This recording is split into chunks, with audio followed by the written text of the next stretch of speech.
What's up, guys, and welcome to another episode of Food Daze. Today we're going to make B.L.Ts, and we got a few different ways that we're going to do this.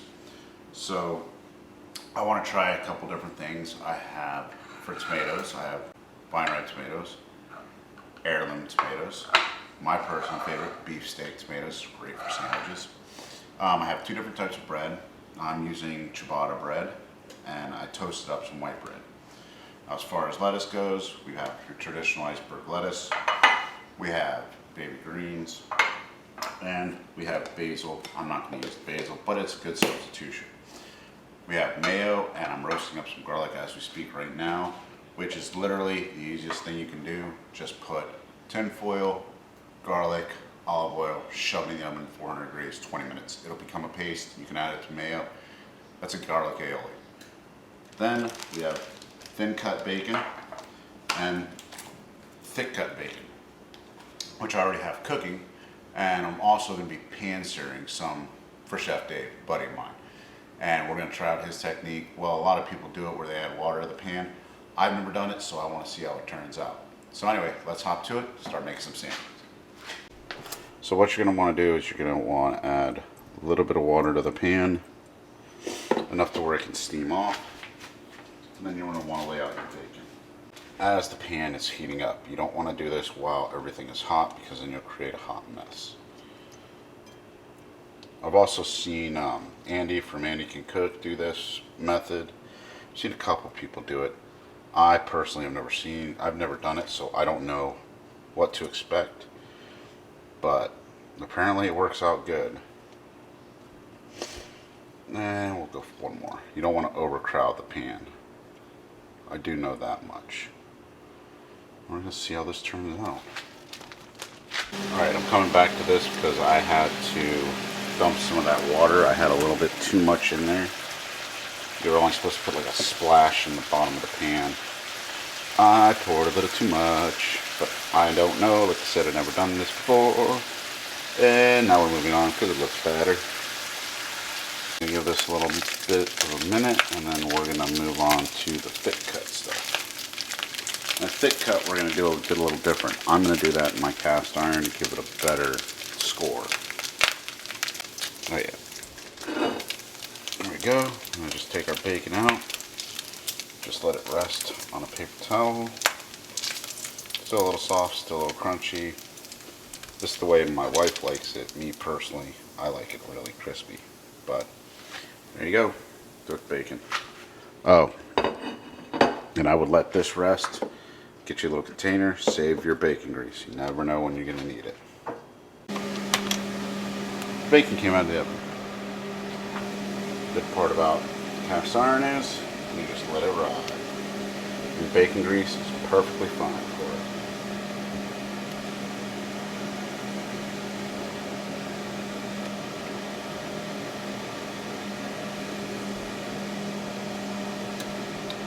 it. And this is garlic I was talking about.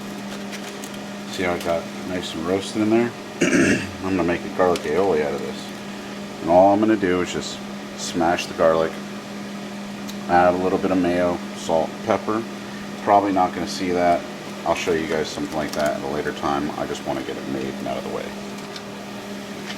But we're going to let this ride for a little bit, and then we'll start building our sandwich.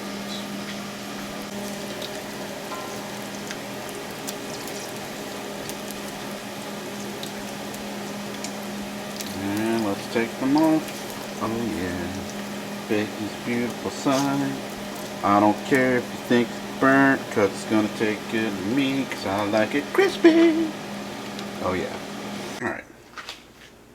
So now let's talk about this. We have thin baked, thick bake, pan and water, and cast iron. Thick. So let's start building some burgers. Oh my goodness. Let's start building some B.L.Ts and see how we turned out. Alright, let's build a traditional B.L.T. So we're going to take toasted bread, going to slather on a little bit of mayo. Don't forget, go to the sides, folks. Make sure you get every single part. That's the whole reason of using the spoon, to allow you to hit every single corner. So Okay, let's improve on our sandwich. Now, I'm gonna stick with Duke's mayo because it's kind of hard to improve on that. I'm gonna add our mayonnaise, just like normal.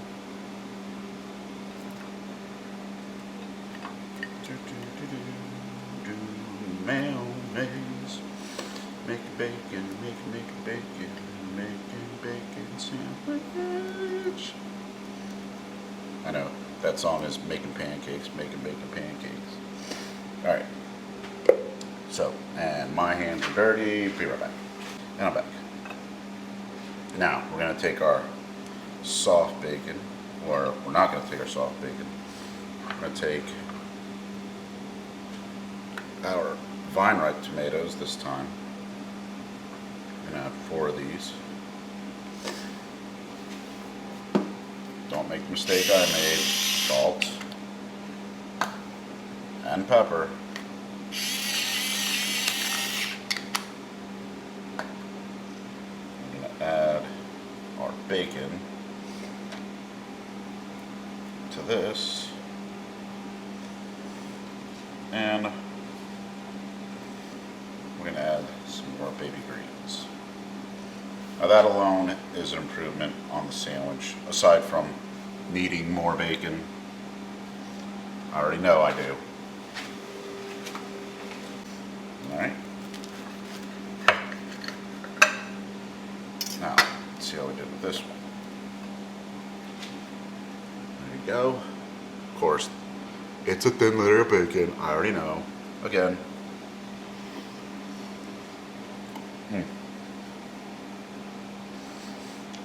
It's good. It tastes better.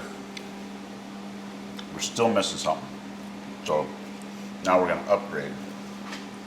Alright, now for this one we're going to be using the thick cut bacon. But I'm going to make both of them at the same time. So this is our garlic aioli.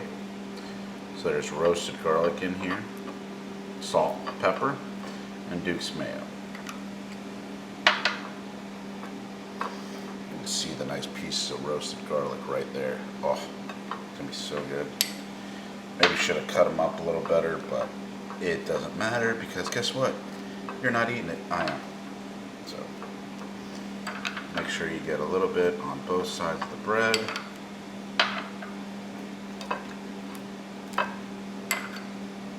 I'm just doing this quick for you guys so you don't have to suffer through all this. Now we're going to upgrade this. This one is going to have the heirloom tomato. This one is going to have the beefsteak tomato. You can use the vine ripe tomato if you want. Either way. Alright, we're going to salt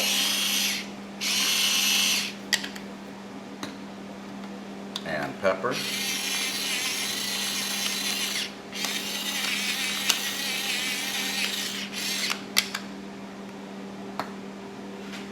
I'm going to take our baked, thick cut bacon. I'm going to put that right there. I'm going to take our extra crispy pan fried, which this is going to be my favorite. And we're going to use our baby greens.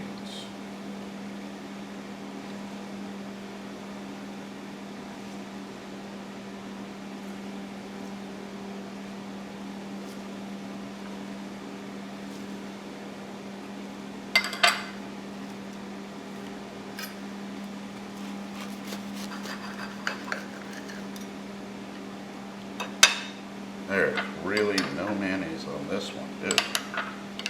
But I ran out, so it'll be alright. It's not going to be dry. I'm the one eating it. When you make it, add more. Get in there.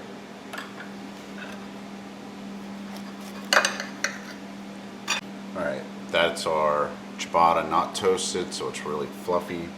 I know, need more tomatoes, Lord let us, more meat. And this is our ciabatta toasted, with some of the insides taken out. Oh yeah. Let's try them out. Alright, let's have a taste. Oh yeah. You definitely gotta make this. Your favorite mayonnaise, roasted garlic, olive oil. Salt, pepper. Can't get any better than that. That's really good.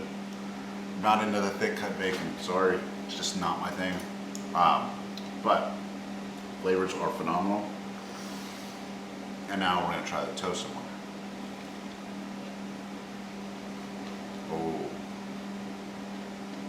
that might have made a believer at me. Pans here and that crispy. Look, there's many different ways you can make a B.L.T.